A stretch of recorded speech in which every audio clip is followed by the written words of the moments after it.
Arkadaşlar, TTC Teknoloji Forum'a hoş geldiniz. Bugün sizler arkadaşlar Amazon Photoshop programında dikdörtgen uzun kullanımını göstereceğiz arkadaşlar. Nasıl kullanımını sizlere anlatacağım. Dilerseniz çok uzun kullanım yoluna geçelim arkadaşlar. Böyle kullanımını başlayalım.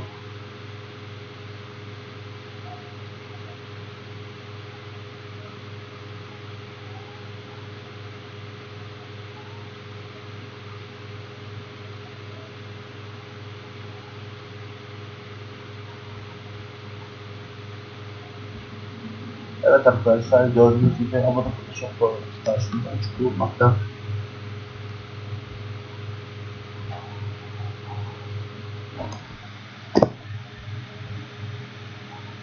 Sol taraftaki menüde arkadaşlar gördüğünüz gibi dikdörtgen aracı dikdörtgen çizimi veren bir araç arkadaşlar. U tuşuna basarak dikdörtgen aracını aktif edebilirsiniz.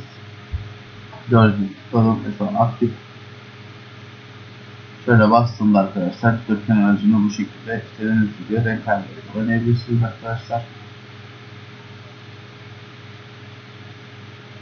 Gördüğünüz gibi arkadaşlar istediğiniz renkte çizebilirsiniz.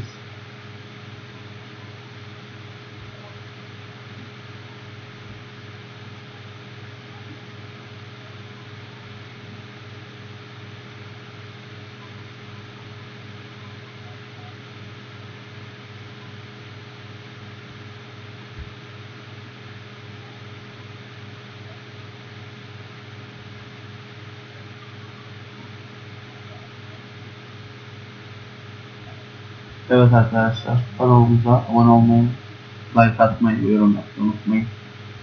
Kendinize iyi bakın, sağlıcakla kalın arkadaşlar. Hoşçakalın.